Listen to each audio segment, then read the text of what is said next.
Je présente maintenant Adrien Glomo de Paris,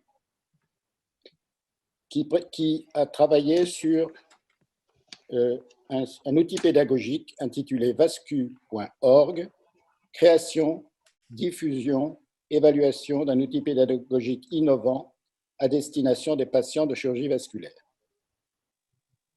Bonjour, est-ce que vous m'entendez bien? Vous avez la parole. Oui, très bien. Merci beaucoup pour votre accueil. Alors, je vais arrêter la vidéo pour qu'on puisse avoir un bon débit.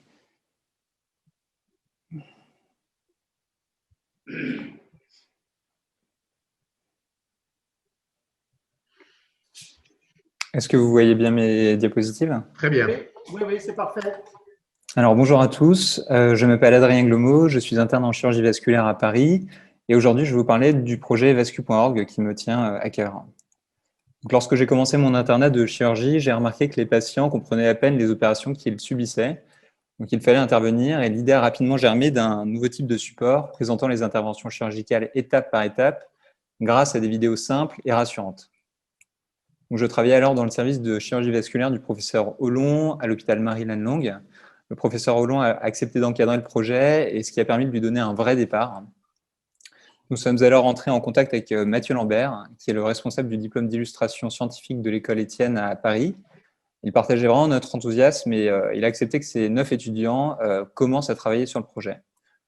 Ils étaient vraiment très talentueux, ils ont su parfaitement retranscrire les interventions chirurgicales auxquelles ils assistaient en illustration pédagogique. Donc aujourd'hui, on a le plaisir de vous présenter vascu.org. Grâce à ce nouveau support, les médecins du service expliquent quotidiennement les interventions chirurgicales aux patients à l'aide d'illustrations et de vidéos didactiques et pédagogiques. Donc en voici une démonstration. Donc la chirurgie vasculaire, d'abord, c'est quoi? Le chirurgien vasculaire, c'est le spécialiste des vaisseaux du corps. Cela concerne le thorax, le ventre, le cou, les bras, les jambes. Il n'intervient en revanche ni sur le cœur, ni sur le cerveau. Il traite donc les artères, les veines et les lymphatiques, et celles-ci peuvent être bouchées, dilatées ou tortueuses. Dans sa trousse à outils, il dispose de bistouri, ciseaux, pinces, et désormais de ballons et de stents. Donc selon votre maladie, vous pourrez soit être opéré par une technique de chirurgie dite classique, soit par une technique de chirurgie dite endovasculaire. Donc en chirurgie classique, le chirurgien fait une incision sur la peau, puis va réparer le vaisseau au plus proche. En chirurgie endovasculaire, le chirurgien réalise une petite piqûre, comme pour une prise de sang, et va dilater les vaisseaux à l'aide de petits ballons et de petits ressorts qu'on appelle des stents.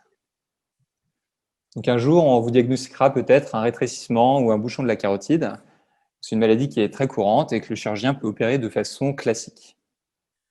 Alors la carotide, c'est quoi? La carotide, c'est le vaisseau qui part du cœur et qui va jusqu'au cerveau. Elle lui apporte tout le sang, plein d'énergie nécessaire à son fonctionnement. Et parfois, cette carotide se bouche, le sang ne peut plus aller correctement au cerveau et celui-ci arrête de fonctionner. On parle alors d'AVC pour accident vasculaire cérébral. Et pour éviter l'AVC, le chirurgien doit déboucher la carotide. Ah. Il réalise une petite incision au niveau du cou. Je vérifie que j'ai pas, parce que je suis sur mes mails, que j'ai pas le son. Puis il va chercher la carotide, il l'ouvre en deux et en retire le bouchon. Soit en la déroulant comme une chaussette, comme ici, soit en l'ouvrant sur la longueur.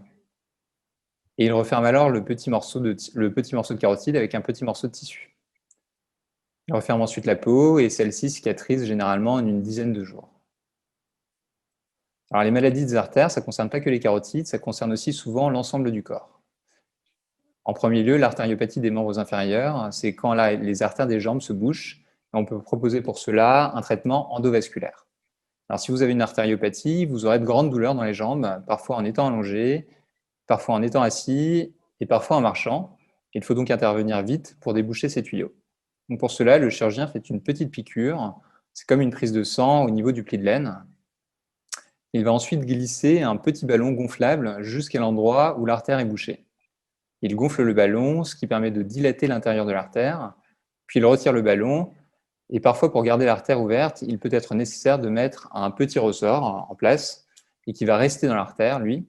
On appelle ça un stent. Donc il est introduit plié, puis il est déplié dans l'artère à l'aide d'un petit ballon, et le ballon est ensuite retiré, mais le stent reste en place. Parfois, l'artère est vraiment très bouchée, et donc là, il faut creuser à travers le bouchon, de la même façon qu'on creuse un tunnel. Donc, il y a une petite foreuse qui aspire le caillou et qui le rejette en dehors du corps, et le sang peut alors de nouveau passer dans l'artère. Parfois, on préfère faire une ouverture plus importante sur la peau pour vous donner la meilleure chance de guérir, et donc là, il faut faire une chirurgie classique. Donc selon la zone touchée, le chirurgien pourra réaliser une incision au pli de laine, très fréquente, sur la cuisse, au-dessus ou en dessous du genou. Si l'artère est bouchée sur une petite distance, il peut ouvrir la peau, trouver l'artère, la découper sur la longueur, retirer le bouchon et ensuite la refermer avec un petit morceau de tissu. Et il referme ensuite enfin la peau. Si les artères sont bouchées sur une grande distance, il peut remplacer l'ensemble du tuyau, c'est ce qu'on appelle un pontage.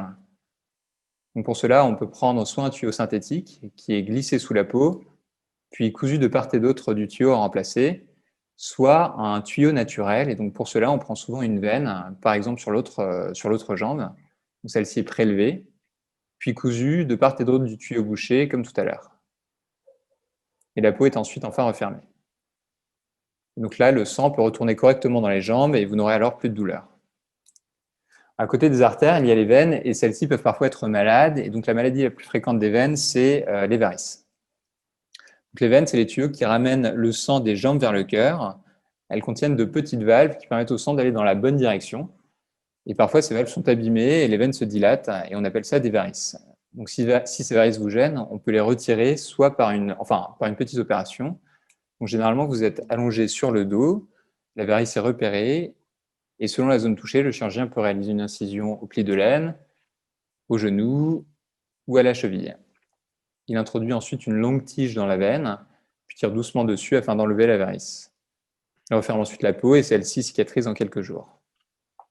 Lorsque les varices ne sont pas trop grosses, il est possible de les détruire de l'intérieur sans les retirer. Pour cela, le chirurgien fait une piqûre, généralement au niveau du genou, puis il introduit une petite tige qui va chauffer très fort la veine de l'intérieur, soit grâce à un laser, soit grâce à une radiofréquence qui est comme un tout petit micro-ondes qui est placé dans la veine. Puis il retire la tige et met un simple pansement en place. Vous pourrez ressentir de petites douleurs dans les jambes après l'opération et celles-ci disparaissent généralement en quelques jours. Voilà, donc c'était la démonstration de vascu.org. Et donc, les supports pédagogiques qu'on crée avec ce site, ça fournit déjà des résultats qui sont très prometteurs, puisque les patients comprennent vraiment mieux leurs interventions et sont moins anxieux pendant les périodes pré- et post-opératoires. Il y a plusieurs hôpitaux qui vont bientôt tester ces vidéos au sein de leur service, certains le font déjà. Le but, c'est qu'elles soient à terme traduites en plusieurs langues et que le site s'enrichisse progressivement en traitant davantage de pathologies. Par la suite, on souhaite évaluer scientifiquement l'impact de ces vidéos et de ces illustrations sur les patients au décours d'un essai clinique randomisé, un groupe ayant accès aux vidéos et l'autre non. Donc pour tout ça, on a besoin de votre soutien. L'ensemble des fonds qui sont récoltés, il est entièrement reversé à l'association. Ça permet de poursuivre le développement des supports multimédia, de diffuser globalement les vidéos et d'employer un illustrateur pour poursuivre le projet. vascu.org, c'est aussi une aventure humaine exceptionnelle parce que les étudiants d'illustration ont pu découvrir le bloc opératoire, assister à de nombreuses interventions et échanger avec des chirurgiens de plusieurs spécialités. Ils ont découvert les plateaux techniques modernes de chirurgie endovasculaire et les blocs de chirurgie classique. Parallèlement, les chirurgiens ont beaucoup appris des étudiants d'illustration. Ils ont pu parler de pédagogie, de création et de collaboration future. Donc vascu.org, c'est finalement une grande famille de bénévoles, étudiants, illustrateurs, internes, chirurgiens, avec plein de CHU qui s'associent progressivement et qui collaborent pour créer le meilleur support pédagogique pour les patients. Donc c'est une équipe qui s'agrandit de jour en jour, puisque le projet maintenant il est désormais porté par la Société des internes et des chefs de clinique de chirurgie vasculaire et bientôt par la Société nationale savante de chirurgie vasculaire. Voilà, donc le but de vascu.org, c'est clair, c'est un outil pédagogique qui vise à rendre la chirurgie vasculaire simple et attractif pour les patients et le grand public. Voilà, donc l'association vascu.org a besoin de vous et on vous remercie chaleureusement pour votre écoute et pour votre soutien. Merci beaucoup de cette présentation très intéressante qui montre une grande convivialité. Avec plaisir. Albert Claude. Oui, en effet. Je me tourne vers toi à nouveau. Absolument. Mais avec plaisir. D'abord, je tiens à féliciter nos collègues vasculaires de se lancer dans une expérience aussi tournée vers la pédagogie, certainement d'abord à l'intention des patients, mais je pense qu'il y a une autre application qui concerne le grand public et peut-être aussi une mission que la Fondation de l'Académie et que l'Académie est en train de mettre en route Et on a besoin de la collaboration des internes, des chefs de clinique, enfin d'un grand nombre de collègues qui seraient d'accord pour participer à des séances, à des interventions en milieu scolaire dans les collèges et les lycées de France pour expliquer à nos jeunes élèves ce que c'est la chirurgie, en particulier peut-être la chirurgie vasculaire avec des outils pédagogiques comme cela.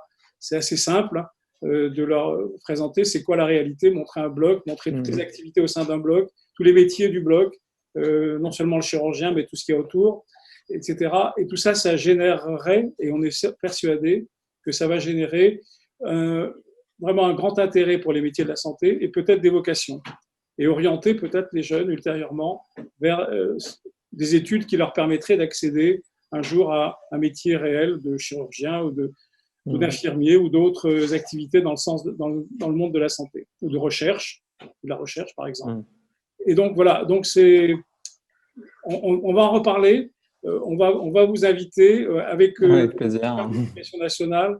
On est parti pour se lancer dans l'académie véritablement très embarquée. On va signer bientôt un accord avec le ministre de l'Éducation nationale et avec le président de l'académie et le président de la fondation, et avec évidemment tous les collègues qui voudront participer à ça. Voilà, en tant que président de la fondation, si tu permets, Albert-Claude, je ne rajouterai rien, je voudrais juste rebondir, mais je voudrais donc juste dire à notre ami Adrien Gomo, faites attention, vous avez une palilalie qui est extrêmement pénible quand on parle aux gens, c'est qu'on a l'impression de les prendre pour des gens qui sont moins bien. Vous avez dit 22 fois le mot petit. C'est-à-dire qu'on fait une petite piqûre pour faire une petite incision, pour faire un petit foisson, on va avoir une petite douleur, on met une petite valve, on fait une petite opération. N'utilisez plus tout le temps le mot petit parce que ce n'est pas une façon élégante de parler, c'est ma seule commentaire sinon sur votre remarquable travail, et je vous le dis avec humour, pour éviter cette palilalie sur la petite taille qui est quand on parle à un enfant, je vais t'acheter une petite glace pour te faire plaisir et un petit plaisir. Voilà, c'était mon commentaire. Sinon, je partage tout à fait ce que vient de dire Albert-Claude. Et bien évidemment, on essaiera, dans le cadre de nos relations avec l'ONICEP, de vous faire venir pour présenter ce travail.